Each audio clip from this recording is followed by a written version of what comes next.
Welcome to 2.03 Geometry Notes. Today we're going to be talking about composites, so compositions. We're going to talk about glide reflections, and then we're also going to talk a little bit about symmetry. So that's what's coming up for today. So first we're going to start with our composites. And this is something that's really important that will come up for next year and next 2 years actually. When you guys do functions, you'll do composites with functions as well. So all it means is you're putting two or more functions, or in this case transformations, together.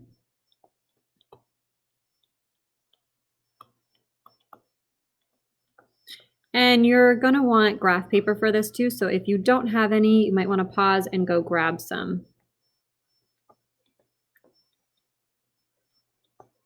All right, so how to know if you have a composite is you're going to have this little open circle. For example, let's do one. So we'll have the reflection over the x-axis, open circle, so that indicates it's a composite, translation 3,1 of the point 2,7. So this symbol right here, that open circle, that tells you it's a composite. And whenever you see that, you are going to work backwards. So instead of going from left to right like we normally would, you're going to go do the right first and go to the left. So here you're going to do the second thing you see first, and then this would become second. So always start on the right. So when you get your answer, so let's go through this. So the first step is you're going to do a translation of 3,1 to the point 2,7. So we're going to take the 2, add 3 to that. That gives us 5, and 7 plus 1 gives us 8. Then you're going to take that new point, and that's what you're going to do the second part to. So now you're going to reflect over the x-axis, whatever your answer was. So 5, 8, we're going to reflect over the x-axis. And we know when we reflect over the x-axis, you're just negating the y coordinate. So that would become 5, -8. Now, with the two things that I just did, you could absolutely use graph paper and graph them, move it to the right 3, up 1, and then reflect it over the x-axis. Okay, so that is the first example. So example 1 is right there. So whatever answer you get, that's what you use to find the next step. So let's start with number 1 now. So we're going to have a reflection over the line y = 0, composite, reflection over the origin of the point -2, 3. So the first step is we're going to do what's to the right first. So we're going to take a reflection over the origin of the point -2, 3. So if you need to here, draw out your grid, plot your point -2, 3. That's your original point, and then reflect it over the origin. So you're going to count down 3 over 2, count down 3 over 2. And that's my new point right there. So maybe we call this A, and this would be A prime. So that gives me the point over 2, right 2, down 3. So 2, -3. Now I want to take that and I want to reflect that new point over the line y = 0. So remember, the line y = 0 is where y is always 0, which is the same thing as your x-axis right here. So I'm going to take this point, count 1, 2, 3, 1, 2, 3 away. So I took a reflection over the line y = 0 of 2, -3. So my answer there, and that gave me the points 2, 3 for my final answer. Okay, let's try another one.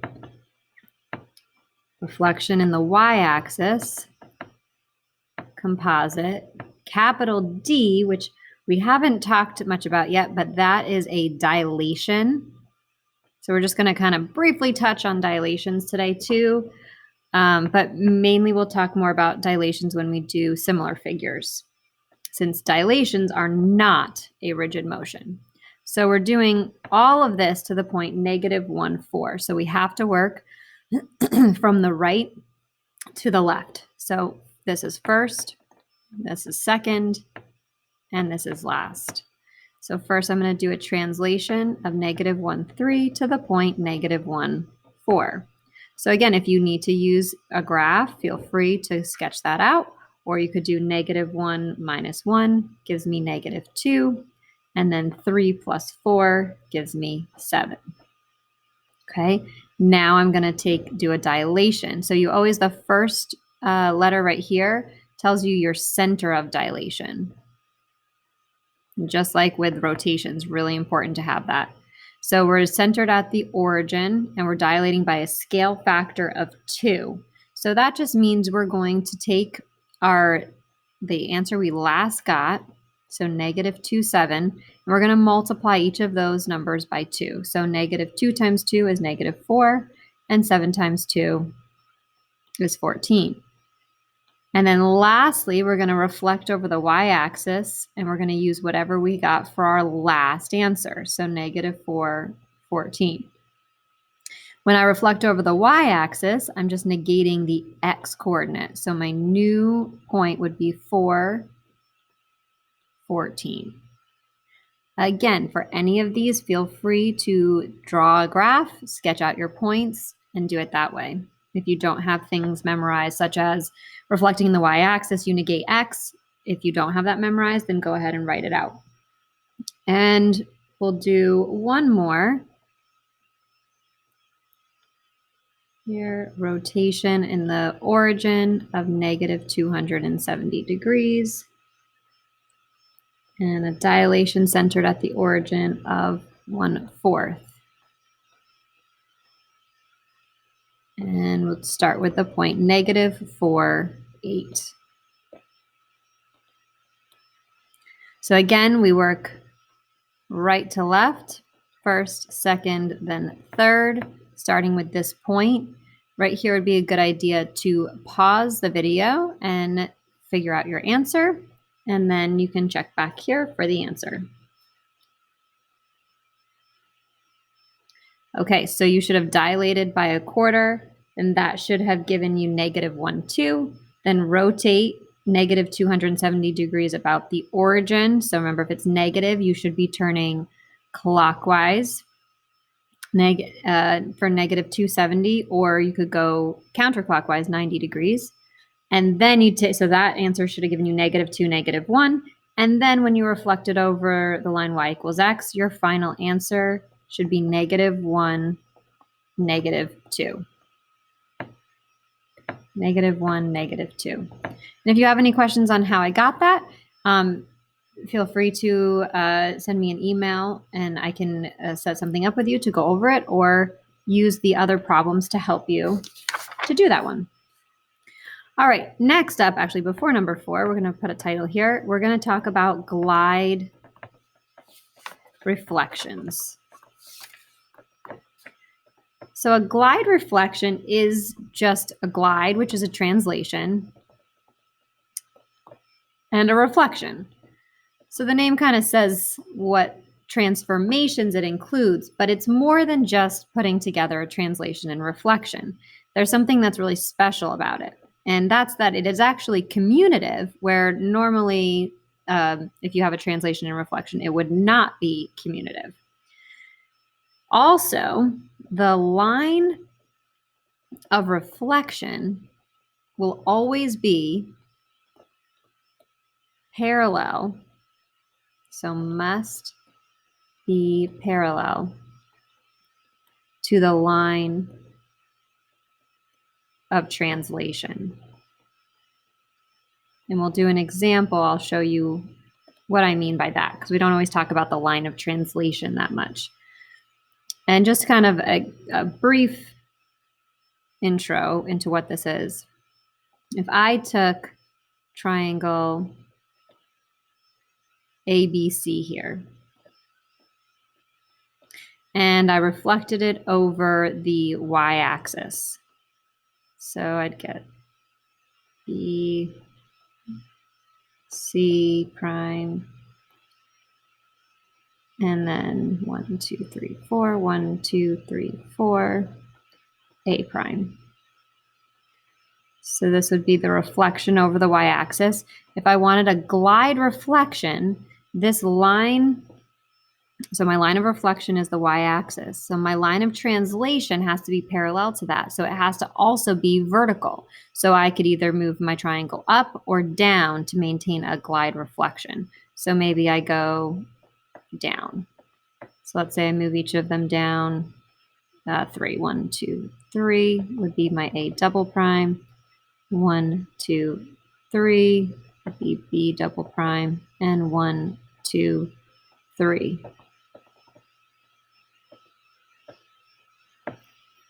So what I mean by that, it's commutative when you have a glide reflection is I could have first moved this, shifted my triangle ABC down 3, then reflected it over the y-axis, and it would still end up on this same, if I moved it down 1, 2, 3, 1, 2, 3, 1, 2, 3. Here, if I moved it down and then reflected over the y-axis, it would still end up in the same spot. Where normally if I did a translation and reflection, that is not the case. You can't do it either order. So a glide reflection is commutative in that it can be done in either order. And also, it's the line of translation is parallel to your line of reflection. Let's do an example here. The coordinates for triangle max are M is -3, 5, A is -1, -4, and X is 4, 2. Determine if the composite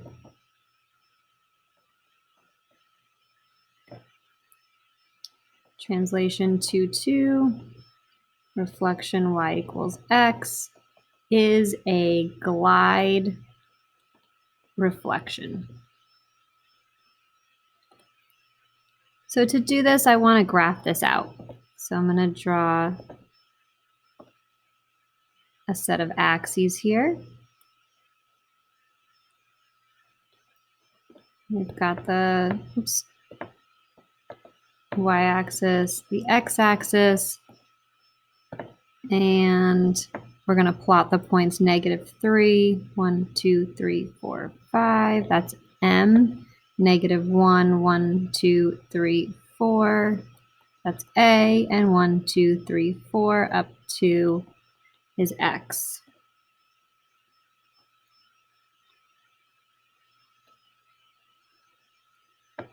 So there's our triangle MAX. We want to see if this is a glide reflection. So since we don't know if it's a glide reflection quite yet, we're going to make sure we go from right to left. So we're going to reflect over the line y equals x first. So first you want to plot that line y equals x. Remember, it's going to pass through the points 1, 1, 2, 2. If you're not sure, you can always put it into your calculator.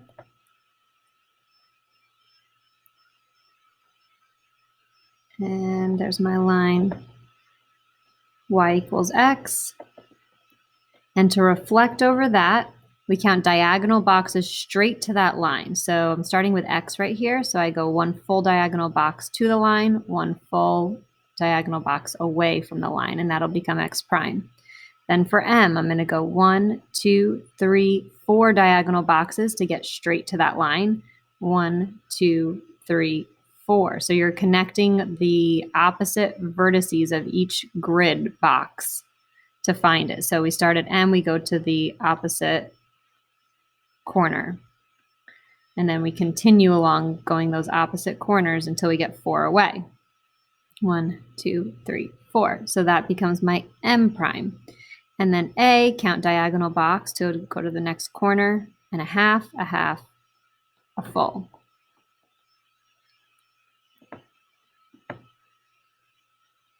Okay, so now I'm going to connect M prime, A prime, X prime. That is my reflection over the line y equals x. And then I want to translate that right to up to. So right to up to becomes my new x. Right to up to is my new m. And right to up to becomes my new a. And we'll connect those. So a lot going on right here. It's a little hard to see.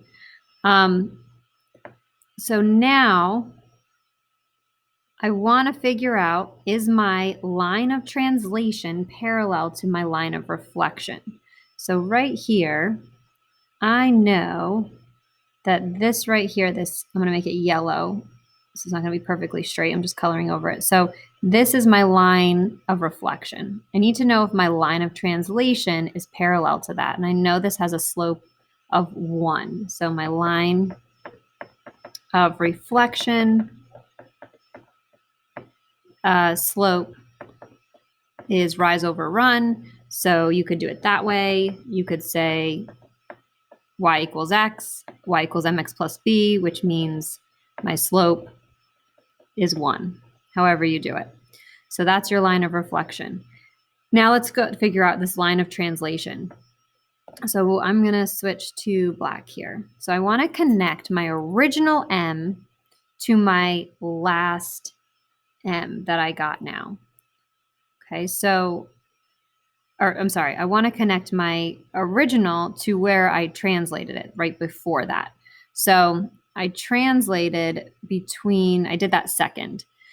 So I went from my red triangle to the purple triangle is where I translated. So you're going right before you translated to right what you got when you translated. So M prime to M double prime right here. It's not a very straight line. So from here to here is a translation. And then from X prime to X double prime should be the same. And A prime to A double prime should be the same. So we actually just made a triangular prism right there, if you look at the red and the purple lines. So when you connected those 3 lines, A prime to A double prime, X prime to X double prime, M prime to M double prime, those should all be parallel to each other. So what I'm doing is I want to find the slope.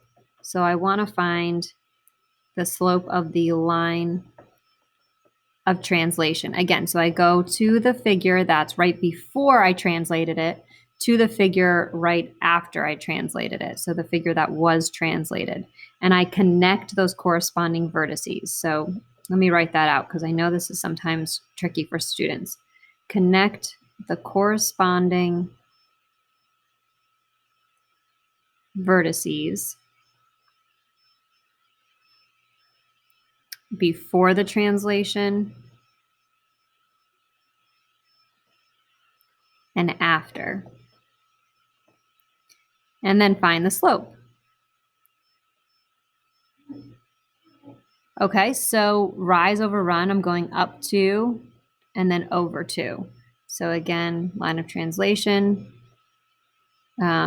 slope equals rise over run. So I go up 2 over 2, so that's 1. So now I know that my slope of line of reflection is 1, and the slope of my line of translation is also 1. So yes, this is a glide reflection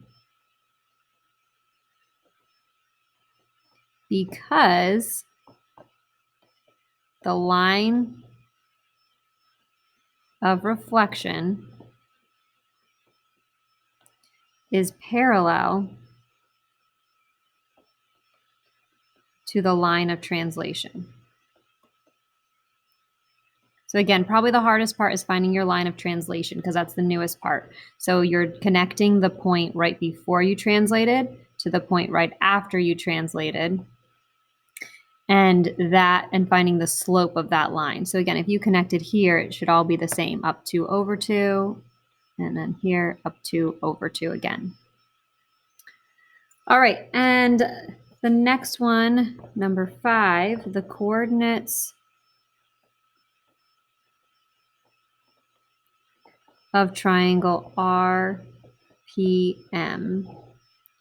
are R, which is 3, 2, P, negative 2, 1, and M, 0, 4.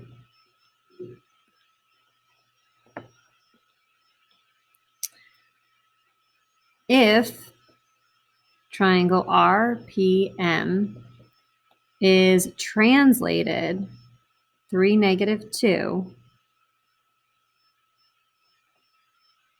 determine a line of reflection, and there could be multiple answers here, a line of reflection that would make a glide reflection.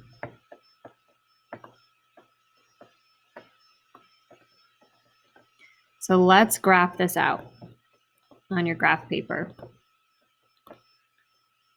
So let's start with our set of axes.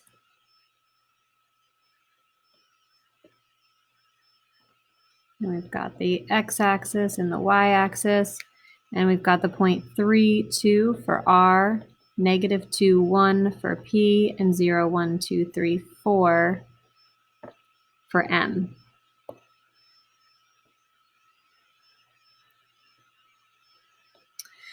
And we know that we are translating at 3, negative 2. So I'm going to go right 3, down 2 for each one. 1, 2, 3, down 2. So that's my M prime, right? 1, 2, 3, down 2. That's my new R prime. And 1, 2, 3, down 2 is my new P prime.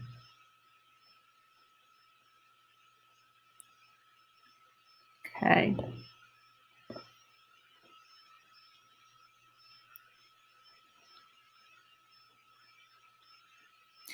All right, so now you can see our new figures, and usually I make that new one dotted, but I'm not sure how to make the dotted line in this program. So I want to know what would be a line of reflection that would make this a glide reflection. So first I need to figure out, well, what's my line of translation? What's the slope of my line of translation? So if I connect my point before I translated to the corresponding point after I translated, I want to find the slope of that. So you can see these are all along that same line as well. So we're going to make your triangle, do rise over run. So we're going down 2 here and right 3. Same thing here. We're going to go from right to left. We're going down 2, right 3, down 2, right 3. So my slope of the line of translation is, again, rise over run.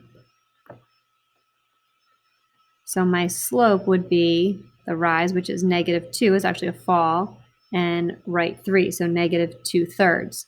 So if I want a glide reflection, I need any line that's parallel to this. So parallel lines have the same slope.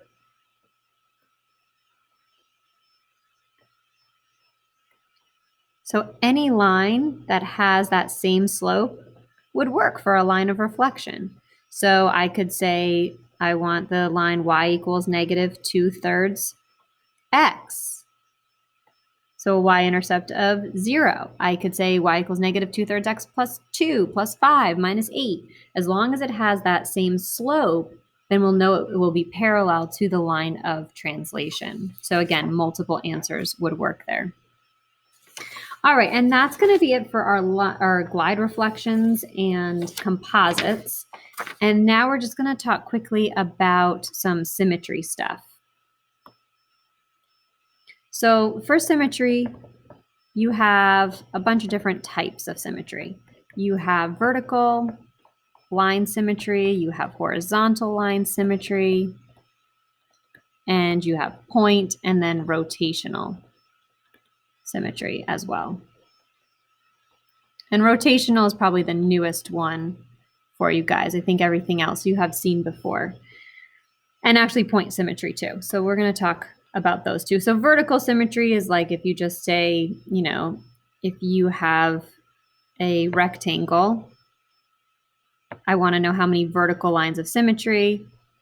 So I could draw one line here that would have one line of symmetry. And then a horizontal line of symmetry would be right here because I could fold that rectangle on itself along that horizontal line and it would go directly on top of itself.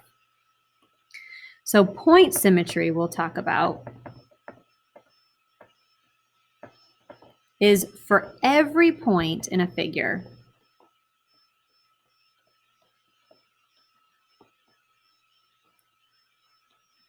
there is another point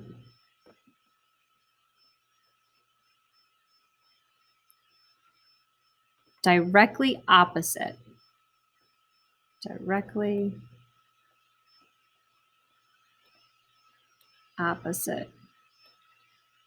it on the side of the center.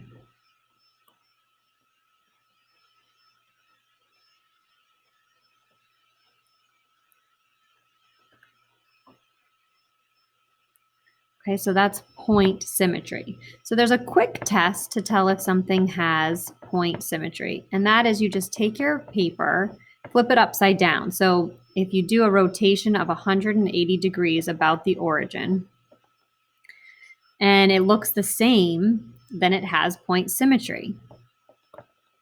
If looks the same, then it has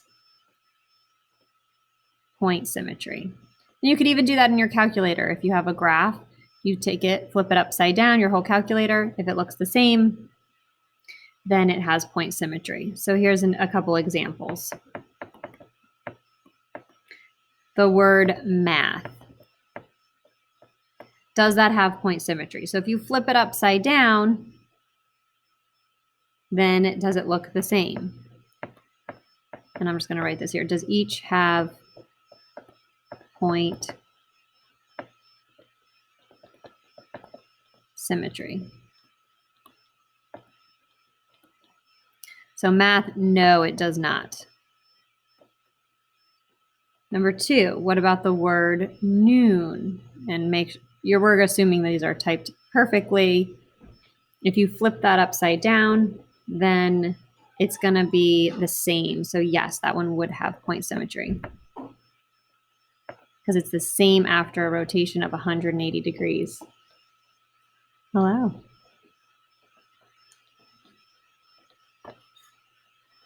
And number 3 would be a square. So if you drew in a square right here, so 3 across, 3 down, 3 up, and 3 right, would that possess point symmetry? And the answer again is if you flip it upside down, does it look exactly the same?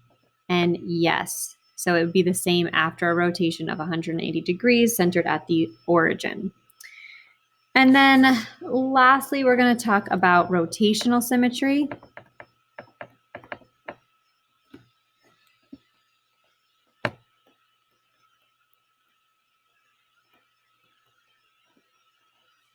So rotational symmetry is when you rotate an object if it looks the same. Object is rotated. Well, that got messy. Rotated, that says when an object is rotated, it looks the same.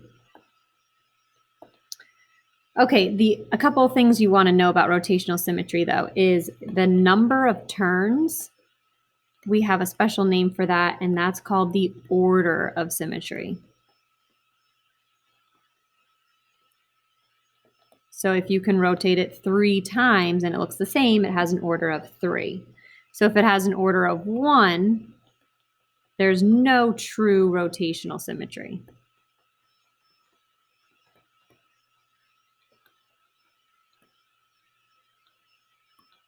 So meaning it would need a full 360 degrees to look the same. So if you had a square, so all 4 sides are the same, I could rotate that 4 times and it would look the same. So I could make this side on top, then I could put this side on top, this side on top, or this side on top. And all those 4 times it would look identical. So an order of 4 means 4 turns will look the same each time. Okay, couple examples. So number 1, does the letter H have rotational symmetry? So does each have rotational symmetry? And if so, what is the order? We also can talk about degrees of symmetry.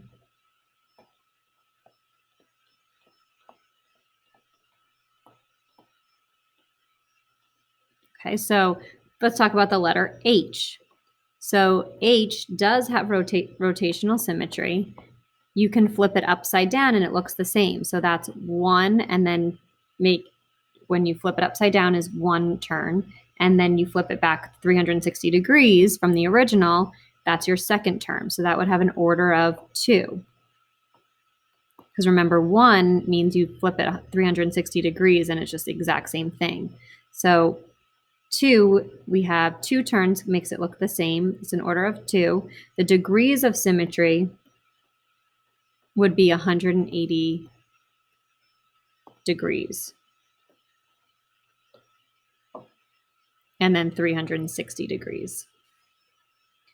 Okay, number 2, an equilateral triangle. So we've got a triangle with all 3 sides the same. So yes, we have rotational symmetry. If you turn it, you can turn it 3 times and it will still look the same. And for degrees of symmetry, to find that, you're going to put a point right in the center and connect that point to each vertex. So we have 360 degrees in the entire circle right here, and then we broke it into 3 parts. So if I do 360 divided by 3, that gives me 120. So you're not just doing how many degrees are in each angle, you're rotating it 120 degrees to get this point up to this point, and then another 120 to get to the next point up to there as well. So the degrees of symmetry would be 120 degrees and 240 degrees. And the next one would be a rectangle. So if you had a rectangle, does that have rotational symmetry? Pause the video, answer the question for that, and do the same for a regular pentagon.